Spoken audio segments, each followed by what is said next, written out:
Assim como outros filmes da franquia Predador, esse filme também tem um foco na relação entre um povo tecnologicamente menos avançado, que no caso são os humanos, contra um povo com uma tecnologia mais aprimorada, que no caso são os predadores. É justamente na forma como os humanos conseguem se utilizar de conhecimentos de terreno e também se adaptar a situações que esse filme aproxima-se de seus antecessores. Assassino de Assassinos, o longa-metragem de animação ambientado no universo da franquia Predador, tem 1h30 de duração, que é dividida em 4 partes, cada uma delas envolvendo o confronto de um povo, o que compreende uma cultura e uma forma de tecnologia, contra um predador. Os primeiros 25 minutos, intitulados Escudo, acompanham Ursa, uma matriarca de uma tribo viking do ano de 841, que em sua jornada de vingança contra o povo que matou seu pai, acaba tendo que enfrentar um gigantesco predador. Depois desses, os próximos 20 minutos, intitulados Espada, contam a história de Kenji, um jovem do Japão de 1601 que, junto com o irmão Kiyoshi, foi treinado para tornar-se um samurai. No entanto, Kenji é meio que traído por Kiyoshi durante o exame final do mestre samurai, e assim, depois de anos treinando por conta própria como um ninja, retorna para executar a sua, entre aspas, vingança. Já os 20 minutos seguintes a esses, chamados Bala, acompanham Torres, um jovem militar estadunidense da década de 1940 que é convocado para lutar na Segunda Guerra Mundial, e é o protagonista de um confronto aéreo entre humanos e predador. Essas 3 histórias, aparentemente desconexas, possuem um fio narrativo em comum. Assim como nas outras obras da franquia Predador, os humanos utilizam-se ao máximo do ambiente e das tecnologias a eles disponíveis, essas no caso de Assassino de Assassinos, que são destacadas no título de cada uma das seções do filme, para vencer uma ameaça tecnologicamente mais avançada. Para além disso, a animação propõe-se a algo mais. Diferente dos filmes em que, ao vencer os predadores, os humanos eram deixados em paz ou eram honrados com respeito, como acontece no primeiro Alien vs Predador, aqui os vencedores são capturados e enviados até o planeta natal dos predadores, para servirem de gladiadores.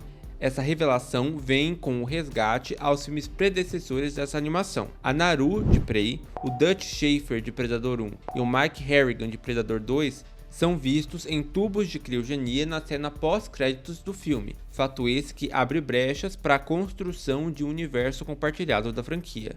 Assassino de Assassinos é dirigido por Dan Trachtenberg, esse que também é responsável por Prey, de 2022, e por Predador Terras Selvagens, de 2025. Assim sendo, dá para esperar que a proposta de um universo expandido não seja tão sem motivos assim, já que o criador das 3 últimas obras de Predador é a mesma pessoa. Tomando algumas das recorrências desse filme, ou seja, alguns elementos estéticos e narrativos, como a forma como a história é contada e mostrada em tela, é possível esperar algumas coisas das próximas produções da franquia.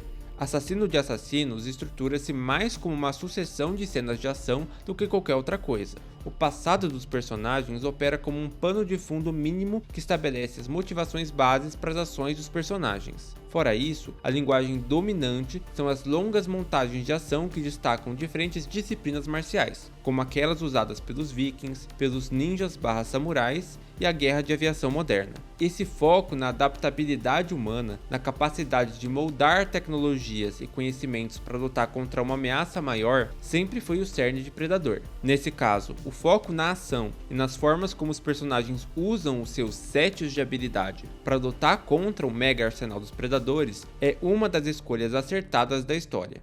A caracterização dos personagens aqui é suficiente para que nos afeiçoamos às suas motivações, apesar de que, por causa do caráter repartido em diferentes seções, sinto que Assassino de Assassinos poderia muito bem também ser uma série que estendesse um pouco as tramas de Ursa, Kenji e Torre, algo que eu veria como muito bem-vindo.